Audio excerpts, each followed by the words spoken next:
রাধে রাধে বলে চলো শুরু করি আজকের দিনটা। আমি বিদিশা চলে এসেছি নতুন একটা ব্লগ নিয়ে। সবাইকে আমার চ্যানেলে স্বাগতম। আশা করি তোমরা প্রত্যেকে ভালো আছো, আর ঈশ্বরের কৃপায় আমিও ভালো আছি। সকালবেলা ঘুম থেকে ওঠার পর মাছেদের খেতে দিয়ে দিয়েছি, তারপর ঘরগুলোকে এক এক করে ক্লিন করে নিচ্ছি, তারপর রান্নার কাজে চলে যাব। আজকের মেনুতে রয়েছে অনেক ভালো ভালো খাবার। আজকের মেনুতে কি কি আছে তোমাদেরকে একটু বলে দিই। আজকের মেনুতে রয়েছে গরম গরম ভাত, তার সাথে দুটো সবজির তরকারি। একটা সবজি হচ্ছে মাছের তেল দিয়ে বানানো হয়েছে, আর আরেকটা হচ্ছে শুধু ঢ্যাঁড়স দিয়ে একটা তরকারি, ঢ্যাঁড়স আর পেঁয়াজ দিয়ে একটা তরকারি। আর তার সাথে রয়েছে একটুখানি ডিমের তরকারি, আর তার সাথে কচু আর আলু দিয়ে মাছের ঝোল। তোমরা দেখতে থাকো আমার ব্লগ আর শুনতে থাকো আমার কথাগুলো।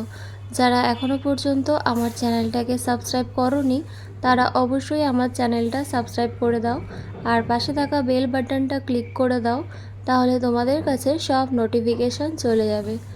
যাই হোক, তোমাদের সাথে আজকে আমি কিছু কথা শেয়ার করব শ্রীরামকৃষ্ণ পরমহংসদেবের সংসারে থেকেই সাধনা করা যায় এই নিয়ে কিছু কথা।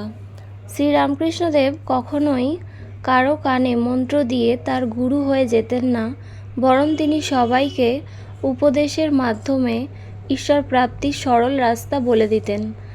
কাউকে শিষ্য বানিয়ে নিজেকে গুরু তৈরি করার বিষয়টি তিনি মোটেই পছন্দ করতেন না। কেউ যদি তাকে গুরু বলতো, তিনি বলতেন, কে কার গুরু? এক ঈশ্বরই সবার গুরু।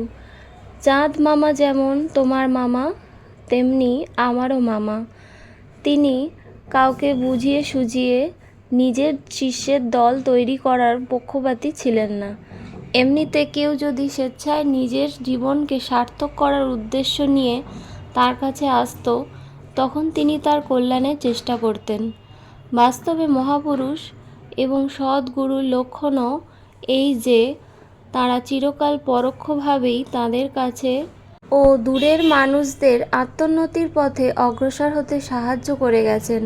শ্রীরামকৃষ্ণ পরমহংসদেব যদিও প্রত্যক্ষ রূপে সমাজ সংশোধন কিংবা দেশোদ্ধারের কোনো বিশেষ আন্দোলন বা পরিকল্পনা করতেন না, কিন্তু আন্তরিকভাবে তিনি এমন শক্তি সঞ্চার করতেন যার দ্বারা প্রভাবিত হয়ে বহু ব্যক্তি কার্যক্ষেত্রে এসে পড়েন এবং তারা সকলেই দেশ ও সমাজের পুনর্গঠনের মহত্বপূর্ণ কাজে যোগদান করেন। তবুও যারা নাছোড়বান্দার মতো ধর্ণা দিয়ে পড়ে থাকত, তাদের তিনি বলে দিতেন, মা তারার যেমন ইচ্ছা তেমনই হবে।